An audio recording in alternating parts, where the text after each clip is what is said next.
Hey, it's Irina Posan, and welcome back to the Career Cravings Podcast. This podcast has a simple mission. It's to help ambitious professionals like you build the career and life that you've been craving. Over the past 15 years, I've worked as an HR leader, designed hiring systems, led recruitment teams, and I've sat on the other side of the hiring table. I've seen what works in today's job market, what doesn't, and what separates those good candidates from the ones that actually land their dream roles. Now I'm bringing everything I've learned straight to you. Each episode is packed with actionable insights and tools to help you land your dream role sooner. Now let's dive in.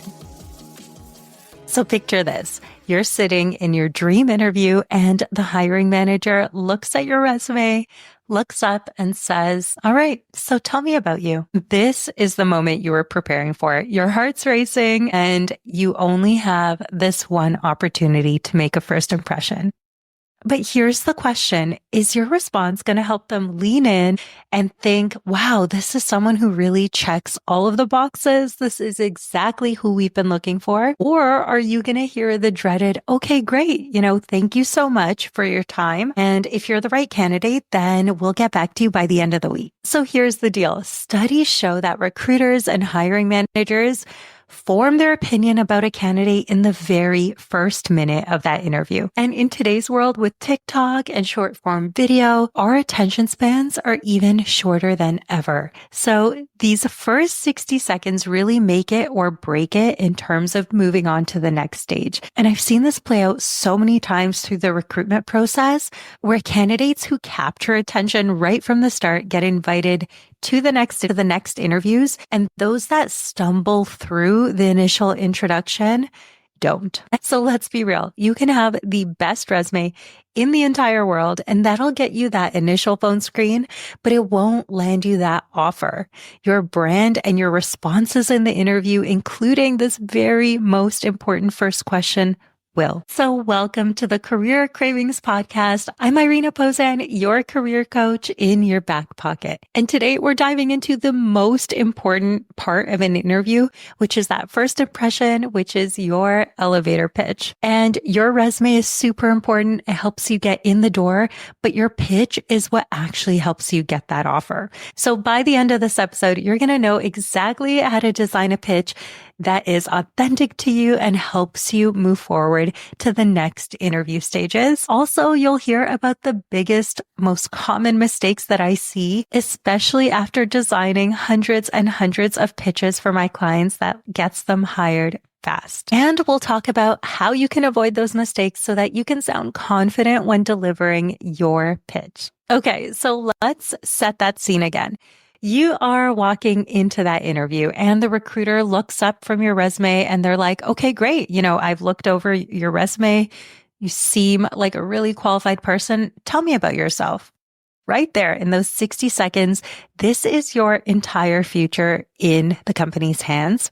No pressure, right? So what if I told you those 60 seconds are actually a gift?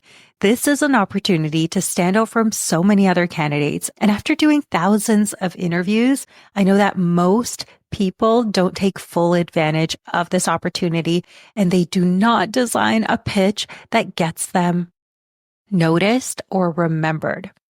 So I want to ask you a question. How much time do you actually spend preparing for the tell me about you question? Be honest. Are you winging it or are you delivering your response with confidence? And how do you feel once you deliver that pitch? Do you feel like it was a bit shaky, maybe too long? Maybe you forgot some details, added in too many details? And if so, I've been there and I've also witnessed this happening from the other side of the table. So here is what you need to know about why your pitch is so key. So the answer to that question, tell me about you. This is your pitch. This is your first impression. It's also what is going to drive what questions you're asked in the future as well. So this is your opportunity to steer the recruiter or hiring manager to where you want the conversation to go. You also have an amazing opportunity to connect the dots for the recruiter. So let's be real. Most recruiters will not have a ton of time to look at your resume beforehand. Most will just show up and wing the interview and just buy themselves time with asking you this question. So I don't want you to go in assuming that person on the other side, the audience, understands and has connected all the dots about why you're a great fit, because it may not be the case. It may be weeks since they've even looked at your resume when they selected you for this interview. And I will never forget this one candidate that I interviewed years ago. On paper, this was a senior role, and on paper, her resume was fantastic. I was so excited about meeting her, and it looked like she checked all the boxes. The resume was incredible. And as soon as we got on, the small talk was a little bit shaky. I could tell she was really nervous. And as soon as I asked, can you tell me about you? Her response went on and on. But that's not even the worst part. She started with education that was completely irrelevant. She then went on to include details of every single role that she's had over 2 decades in too much detail without focusing on the relevant parts of that story. And I completely lost track at that point.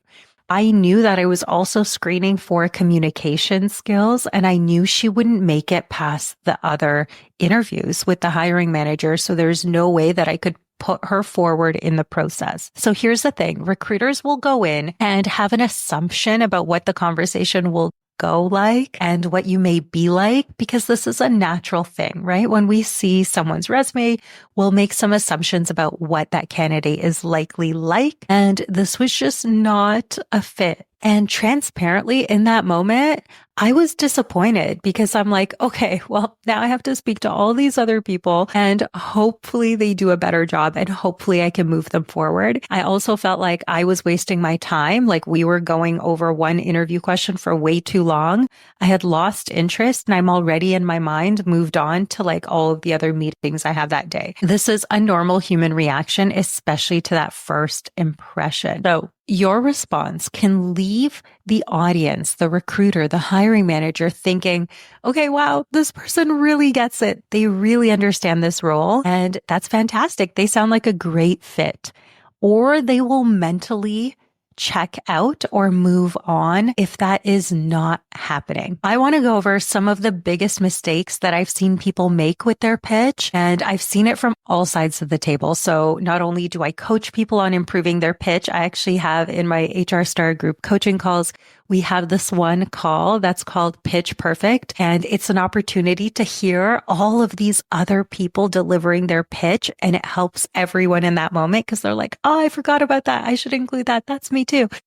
And it really helps to see the difference between those like nervous responses and then taking it to the next level. So let's talk about the biggest mistakes that I see people make with their pitch, both as a career coach and from the other side of the table when I was also hiring. So first is being too vague. So what I mean by this is if your pitch isn't crystal clear about the unique value that you bring, you're going to lose the audience. And being too vague is something that happens all the time. And the reason is the person has not spent enough time being specific and tying their specific experiences to that organization. So maybe your pitch, this can happen if you're someone who has the same pitch every single time you go into an interview, right? So let's say you have experience in both the healthcare industry and tech. Okay. And now you're speaking to a tech organization, but all of your examples are coming from healthcare. You've already lost them. When with the same person with the same experiences can lean so much heavier into the most relevant points, in this example, lean into the tech side, and all of a sudden you're going to have that person think, okay, this person's a perfect fit. They're checking the boxes. They get the industry. They're getting it, right? One of the things that make your pitch incredible is your delivery and the way that you deliver. So one of the things that really will set you apart when delivering your pitch is how specific it is to that audience. Your pitch should sound different based on who you're speaking to, and it's authentically tying in the most relevant experience to the role. Okay, the second thing that I see is rambling. So it's like that example I gave you. Please don't go on and on. A pitch should be 60 to 90 seconds. You only have this golden opportunity of 60 seconds to make that first impression. And even my clients that have over 20 years of experience, when we're drafting their pitches, we're condensing it down so that you are not the person that comes on rambling and rambling and rambling, right? And recruiters won't say like, you have 2 minutes, go, right? They're not going to give you a cutoff point and they're not likely going to cut you off. But if you're rambling, it says a lot about how much preparation you put into this. And it also says a lot about you, how you're able to articulate your points in as little words as possible, which is an executive communication skill. Okay, so being too vague is the first one. The second one is rambling, and I feel like people are either one or the other. And the third one is overloading with so many irrelevant details. Spending your precious time in your highlight reel talking about things that aren't the most exciting or that are not perfectly aligned with the role, then you've missed your opportunity. And I'm going to give you some specific examples for this as well. So here's an example with the irrelevant details. Like say you've been someone who's moved countries, you're talking about each and every location you worked in, all of the details of that specific organization, their processes. This is the type of detail that's irrelevant at this stage. These are likely things you're going to bring up later in the interview process when you're asked about specific scenarios. And even then, some of those details might be too much. But at this point, think of your pitch as a highlight reel. So think of social media. You don't post every single thing you do every minute of the day. Maybe you summarize a really great month and you do a highlight of like your month. The highlight reel on social media is actually a really great example of just picking out the best moments of your career and connecting the dots for the person you're speaking to. So we talked about being too vague, rambling, and also overloading those irrelevant details that don't need to be in the highlight reel. And now I want to talk about what makes a really great pitch. For an incredible first impression, here's what you need. You need the 3 C's: clear, concise, and customized. I want to break down each one. For the first one, are you clear on the value that you bring?